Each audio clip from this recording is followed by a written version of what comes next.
Hello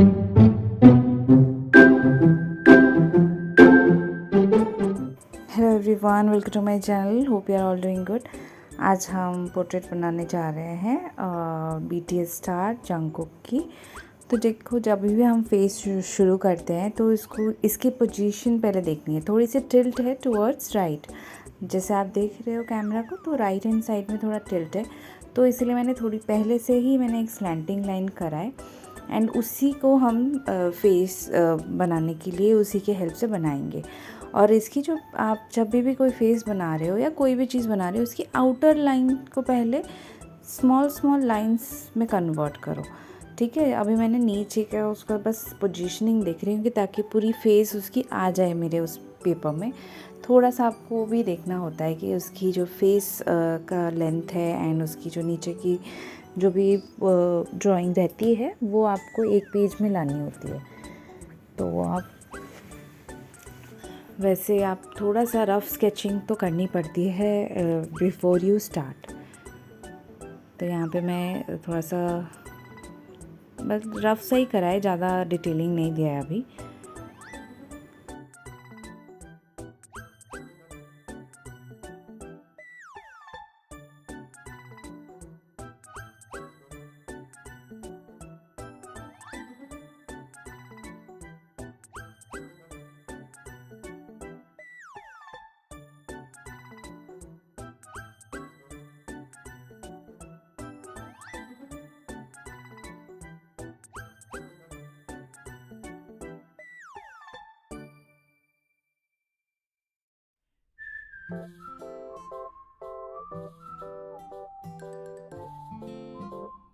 सो थोड़ा सा बाहर का आउटलाइन करने के बाद, थोड़ा सा करने के बाद मैंने उसके हेयर से शुरू कर लिया है।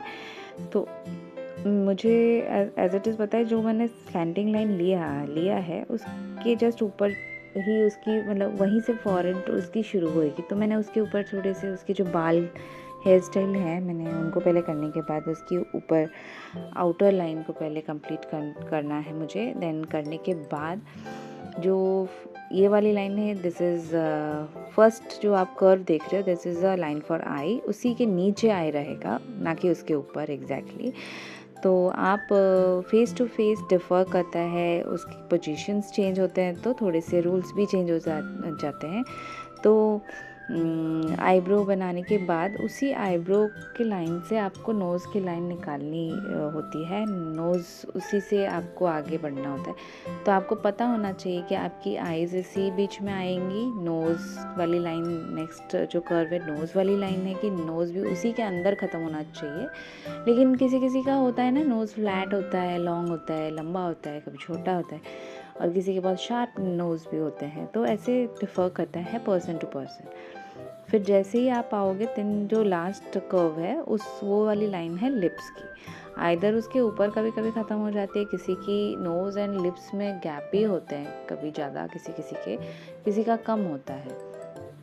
लिप्स के शेप पे भी डिपेंड करता है, और आप उसी हिसाब से उसकी चिन भी डिसाइड कर सकते हो। ऐसे ज़रूरी नहीं है कि आपने जो लाइन पहले खींच दिया उतना तक ही सबको अंदर उसी के अंदर डालना है। अब हो सकता है कि आपके अगर उसकी चिन लंबी हो या उसकी जॉ लाइन थोड़ी सी शार्प कट हो, तो थोड़ा सा लंबा है तो लंबा करना है, अगर शॉर्ट है तो आपको उसको इरेज करके छोटा कर देना है।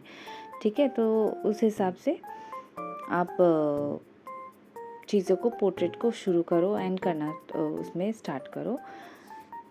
जितना आप प्रैक्टिस करोगे आपको उतनी ही अच्छी रिज़ल्ट मिलेगी। तो ओवरऑल मैंने आईज़, नोज़ और वो सारा करने के बाद मैं बाकी डिटेलिंग में बाद में जाऊँगी। मैं इस वीडियो में ओनली आपको रफ़ स्केचिंग ही सिखा रही हूँ। अच्छा वाला जैसे शेडिंग के बाद इसका एक दूसरा पार्ट मैं अपलोड कर दूँगी। तो यहाँ पे मैं भी ट्रायल एंड एरर में ही ट्राई करती रहती हूँ। ऐसे मुझे भी डिफ़िकल्टीज़ फेस होते हैं। जैसे फेसेस में उसने थोड़ा सा पाउट सा किया हुआ है, तो वो थोड़ा सा मुझे मुश्किल लग रहा था। मुझे थोड़ा सा उसमें मैंने डिफ़िकल्टी फेस करने के लिए, लेकिन वही है, ट्राई करते रहना है, हो जाए अब जब आपने कोशिश करी है तो कभी ना कभी तो होगा, आज नहीं तो कल होगा, कोई बात नहीं, लेकिन कोशिश तो करना ही है ना। तो जब तक नहीं हो रहा है मैंने तब तक ट्राई किया एंड अभी आइज़ करना शुरू कर रही हूँ।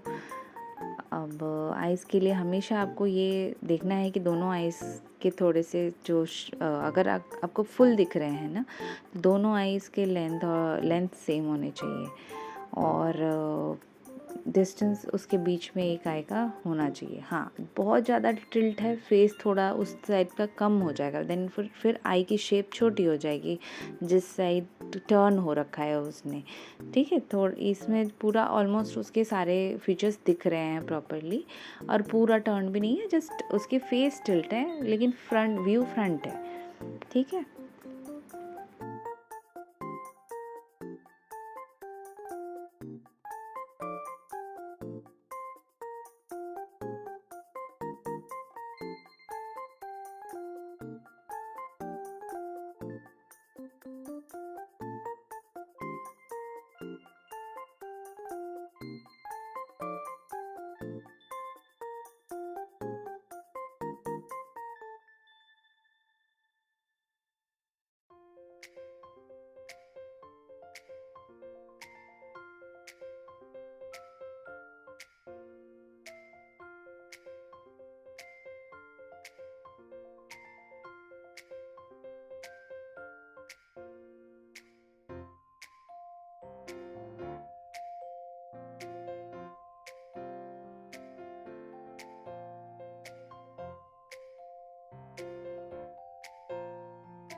मैंने यहाँ पे बहुत कोशिश करी है कि इसको रियल टाइम रखने की, लेकिन बहुत लंबा हो रहा था वीडियो, तो इसलिए थोड़ा सा स्पीड अप किया है। लेकिन ऑलमोस्ट आई थिंक आप जैसे समझ पाओ वैसे। मुझे पहले इसकी ब्रॉड लग रही थी, थोड़ा सा करेक्शन किया है मैंने बाद में।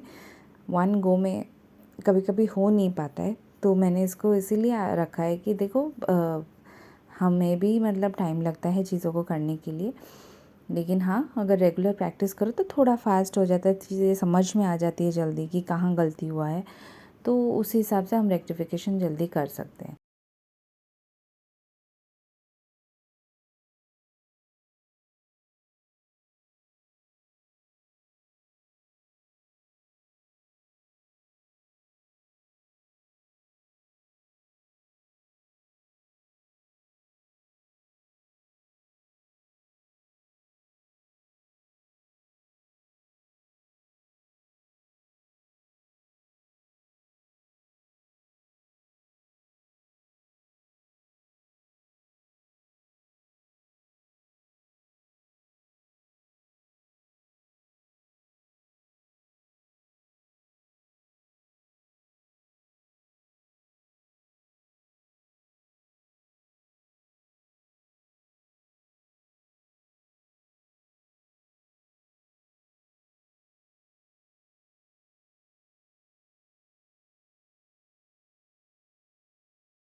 सो ये हमारा अभी रेडी हो गया. Let me know in the comment section whether you like it और not, and you also try to do just a rough sketch करके आप ट्राई करना शुरू कर सकते हो.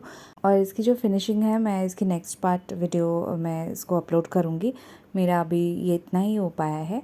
सो आई होप आप को जितना मैंने समझाने की कोशिश करी आपने समझा होगा. And so that's it. Let me know in the comment section. Don't forget to comment, and thank you for watching. See you in my next video. Till then, take care. Bye bye.